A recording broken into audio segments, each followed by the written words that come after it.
Alright folks, today I'm going to review an umbrella. No, I have not quite lost my mind yet, although YouTube is working on it. This makes sense, because you can hit some fools with it. Yeah, that makes it sound so much better, doesn't it? This is the security umbrella that was sent to me for review, and it looks like a standard umbrella, or rather, it doesn't look like much. Open it, because then you can't see anything anymore. Yeah. So why on earth would I review an umbrella? Because it's also a self-defense tool. So the idea is, this is for average people, not martial arts experts and, big and strong and tough people. Just for the average person, citizen on the street who, is not allowed in many places to carry a weapon for self-defense. In some US states it's pretty limited what you can carry. In Canada it's quite limited, in Europe and Asia, just about anywhere really. And it's an umbrella. Nobody can say anything. You may get some odd looks if you carry it around in the middle of summer on a hot day. But even then, it depends on where exactly. Some places are known for sudden, unexpected showers. And either way, nobody can say anything if you just carry an umbrella around as not a weapon and, all that. And regular umbrellas can't be used for self-defense. They're just too flimsy. If you struck somebody with it, it would bend immediately. Some people have done that in videos, and they're just not durable enough. This, on the other hand, is. So the idea with this umbrella is that it's supposed to make people more confident and be less of a victim. Because that is one of the main things that criminals and other scum are looking for. They don't want a fight, for the most part. They are looking for a victim to rob or, pick on or whatever, assault, and they don't want resistance. So if somebody has one of these, and even if they just take a stance with the umbrella in some kind of way and show them that, hey, I will fight back, then that's going to be a deterrent in a lot of cases. If that doesn't work, you still can use this to defend yourself. The tip is stainless steel, the knob is wood, and the shaft and other parts are fiberglass. This is also available in several different sizes, including the extra large knob. Alright, so how well does this work?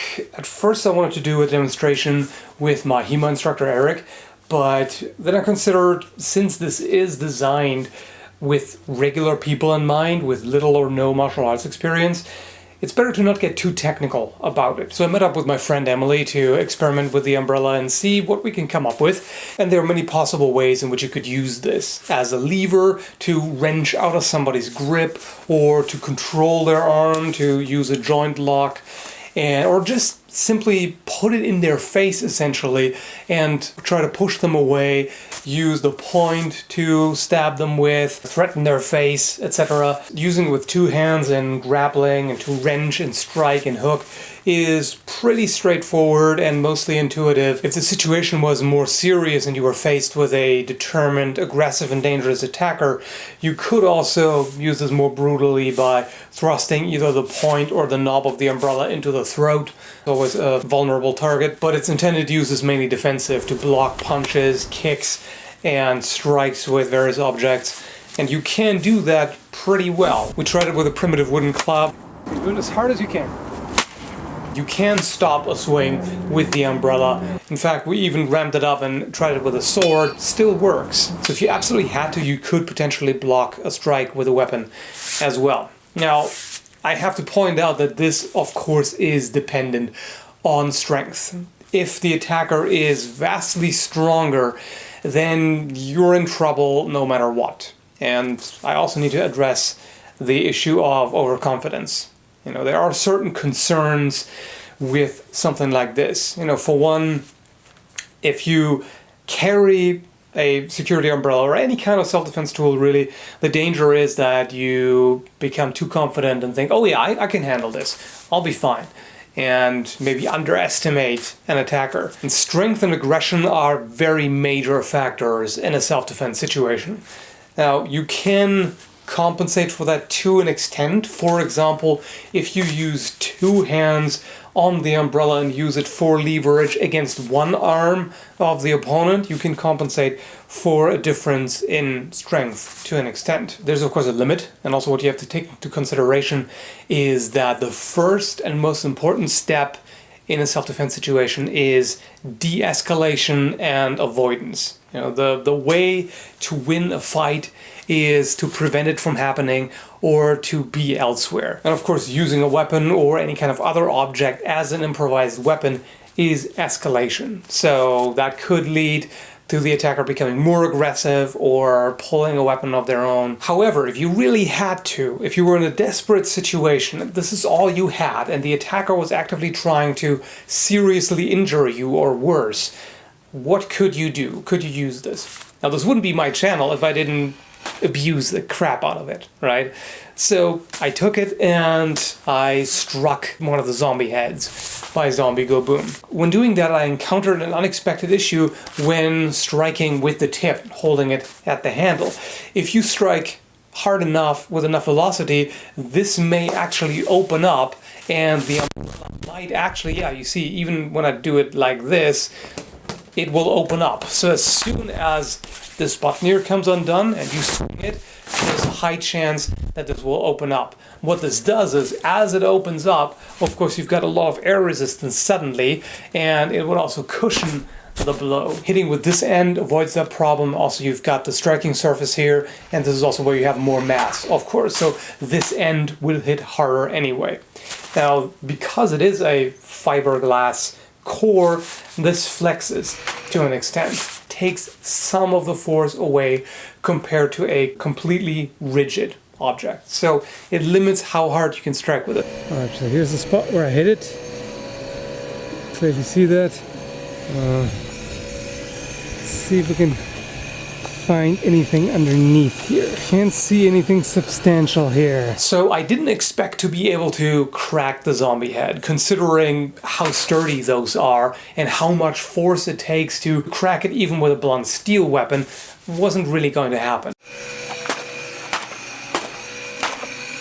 I mean, if you are exceptionally strong and strike it as hard as you can, maybe you could achieve a minor crack. But of course you don't need to crack a skull for an effective strike to the head that could cause concussion, or otherwise just disable the attacker for long enough that you can get away. Like the object is not to hit them as hard as you can for as long as you can until they don't move anymore. It would be more a matter of, okay, strike them to hopefully deter them. If that doesn't work, then strike them until they stop threatening you and you can get away, you can run away, etc. And for that, this works pretty well. At first I was a little skeptical because it flexes a little bit and it's not exceptionally heavy. I mean, it is a lot heavier than a regular umbrella, but it's still pretty light overall. So I asked Emily to hit me with it just so I can see what it's like. And also I was wondering how easy it would be to grab it. Like if you strike the attacker, can they just grab the umbrella and wrench it out of your hands? But I found that only works with a very light swing. And when she swung with moderate power, then it would just bounce off my arm and I couldn't get it. Generally with strikes to the arm, I found that they hurt but wouldn't really stop me. At least when striking with this side, which as said, I wouldn't really recommend. I would definitely suggest striking with the other end. Now this is quite a bit more painful. So I noticed that even a light hit with the knob on bone, like on the shoulder blade for example, or on the ribs, hurts quite a bit. So if somebody struck as hard as they could on a bony area of the body, that would definitely be very, very painful. I'm not sure if it could crack a rib, possibly. Now, I would generally advise against relying on pain compliance because everybody has different pain sensitivity and you cannot rely on that to stop an attacker. But that being said, I would say that unless you're dealing with somebody who is really determined and has a particularly low pain threshold or is high on drugs or whatever, then yeah, this will probably convince them to stop because it can be pretty painful. So some people have called this an unbreakable umbrella. It's not a term I would use, but it depends on how you look at it. You can definitely break it as in render it inoperable as an umbrella, for that particular function.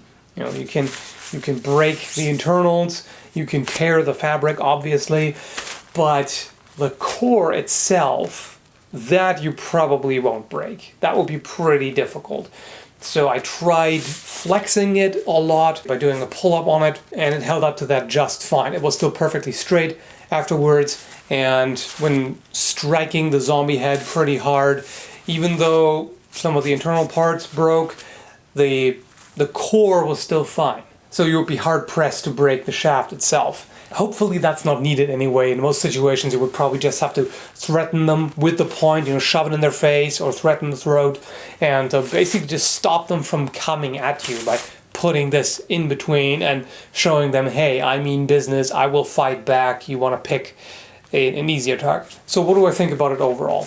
I like the concept of having a tool you can use for self-defense that is also an everyday item that nobody can complain about, no matter where you are, no matter what the laws are. You can always carry an umbrella, and it is a good umbrella, by the way.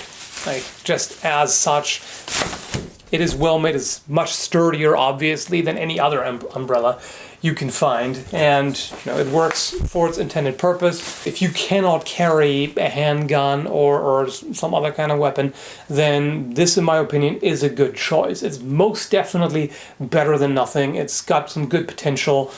I would personally prefer if it was made a little heavier, so you could hit harder with it and make the internal umbrella components even more durable, which of course would rack up the price. But yeah, in general, I would definitely recommend checking this out if you're looking for something that you can carry just about anywhere.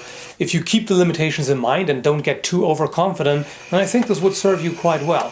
So if you're interested in it, I'll leave a link in the video description down below where you can order it. And I hope you enjoyed the review. Thanks for watching, and have a good one, folks. Stay dry. I'm gonna grab it. Maybe not to start with the thing in my balls, because that's the next step.